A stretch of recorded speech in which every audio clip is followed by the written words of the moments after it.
Bienvenue sur Africa 24 pour cette nouvelle édition du 12-15. Voici les titres de l'actualité. Visite du président kényan aux États-Unis. Uhuru Kenyatta a été reçu le 27 août par son homologue américain Donald Trump. Les deux chefs d'État ont abordé entre autres des sujets liés au commerce, à la sécurité et à l'investissement. Dans l'actualité également, en RD Congo, les finances publiques enregistrent un déficit estimé à plus de 63 milliards de francs congolais.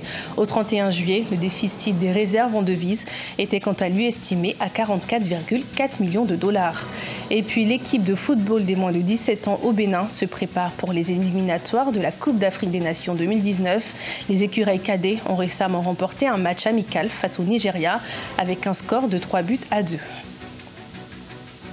Mais tout d'abord, en Centrafrique, les négociations de paix se poursuivent. Une nouvelle rencontre a eu lieu entre les facilitateurs de l'Union africaine et les chefs des groupes armés.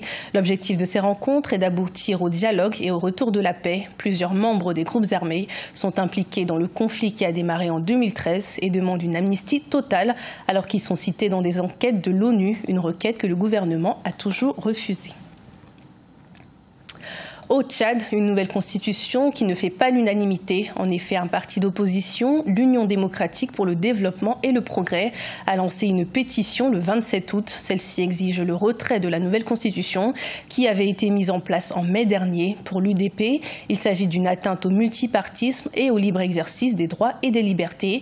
Le parti espère atteindre 2 millions de signatures dans un délai d'1 mois afin de réclamer l'annulation de la constitution. Le chef de l'État kényan, Uhuru Kenyatta, est en visite de 4 jours aux États-Unis. Invité par son homologue, le président Donald Trump, il est le deuxième chef d'État africain, après Muhammadu Buhari du Nigeria, à être reçu depuis le début du mandat du président américain. Ensemble, les deux chefs d'État ont évoqué les questions liées à la coopération régionale, à la sécurité, au commerce et à l'investissement. Nous allons écouter un extrait de la déclaration du président Uhuru Kenyatta. Je veux profiter de cette occasion pour remercier Monsieur le Président et la Première Dame de nous accueillir à la Maison-Blanche. Comme l'a dit le Président Trump, le Kenya et les États-Unis ont des relations solides et ce depuis notre indépendance. Nous sommes ici pour renforcer ce partenariat. Nous avons eu une excellente coopération, en particulier dans notre lutte contre le terrorisme, car la zone géographique dans laquelle nous nous trouvons doit faire face aux combattants d'Al-Shabaab. Et dans cette lutte, les États-Unis ont été un partenaire très important.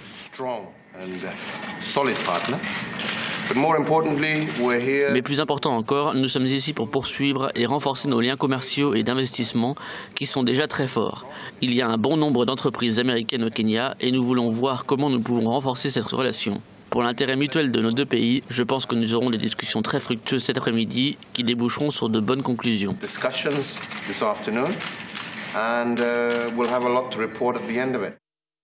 En Côte d'Ivoire, à l'approche des élections régionales et municipales du 13 octobre, le paysage politique reste confus après la fin de la coalition entre le Parti démocratique de Côte d'Ivoire de l'ancien président Henri Konan Bédié et le RHDP.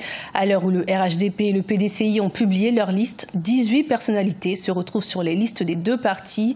Le président du PDCI a déjà convoqué ses candidats pour une mise au point et la situation devrait être réglée au plus tard le mercredi 29 août, date limite pour le dépôt des candidatures à la commission électorale.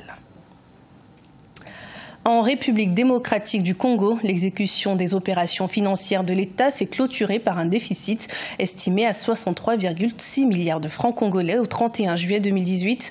Cependant, les perspectives économiques à court terme présagent une stabilité qui dépend notamment des dépenses relatives au processus électoral. On fait le point avec notre correspondant Jacques Amboka.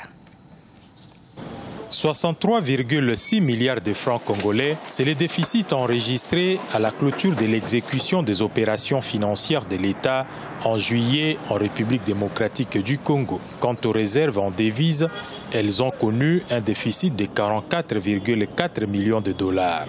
Une situation qui s'explique par la hausse des dépenses, notamment celles relatives au processus électoral. Sur le plan des réserves internationales, nous sommes aujourd'hui à plus ou moins 1,130 milliards, donc plus ou moins un mois, mais il faut faire un effort pour atteindre 3 mois pour être dans le programme de coopération monétaire en Afrique. En ce qui concerne les marchés d'échange, l'on note une stabilité du franc congolais. Malgré des légères fluctuations de la monnaie nationale, le franc congolais ne s'est pas beaucoup détérioré face au dollar américain, comme le précise la Banque centrale du Congo. Je l'ai dit, le taux d'inflation est à 8,7 en analysé. En cumul, nous sommes à moins de 7%, donc 5,4. Depuis le début de l'année, la monnaie ne s'est pas dépréciée de plus de 2%, parce qu'au parallèle, nous sommes à 1,96, à l'officiel c'est 2,15, donc nous sommes autour de 2%. Les perspectives économiques à court terme présagent une stabilité macroéconomique. Toutefois, cette stabilité dépendrait de la situation économique et financière intérieure ainsi que du comportement du Trésor en ce qui concerne les dépenses relatives au processus électoral. En Afrique du Sud, le ministre de l'Énergie a annoncé la suspension du projet nucléaire démarré par l'ancien chef de l'État, Jacob Zuma. Jugé trop coûteux, celui-ci prévoyait la construction de 6 à 8 nouveaux réacteurs nucléaires pour un montant total de 1 000 milliards de rand, soit environ 70 milliards d'euros. Les autorités envisagent d'investir plutôt dans les énergies renouvelables afin de sortir de la dépendance au charbon. Du sport à présent, au Bénin, l'équipe de football des moins de 17 ans s'est imposée 3-2 contre le Nigeria lors d'un match amical.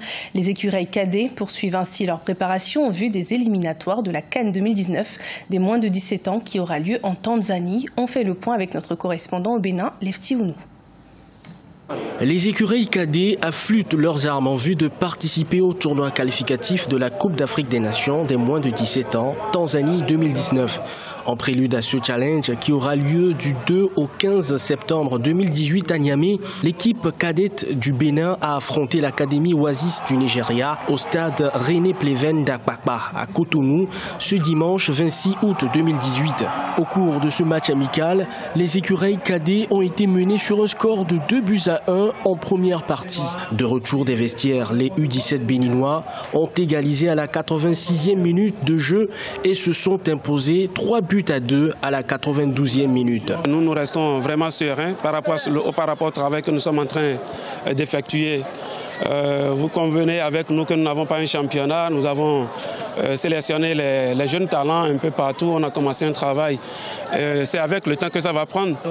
Les écureuils cadets ont entamé les préparatifs grâce à l'appui technique et financier du comité exécutif de la Fédération béninoise de football, dirigé par l'ancien président Anjorin Moucharafou. L'élection du nouveau président de la Fédération béninoise de football, Mathurin de Chacus, suscite un regain d'espoir. Il faut le reconnaître, il y a eu beaucoup d'avancées dans ce que l'autre comité a laissé. Il va falloir continuer sur cette lancée et améliorer surtout pour le compte de la jeunesse. C'est ce qui est important. Il faut penser à la jeunesse et que le football, que le ballon roule à tout moment.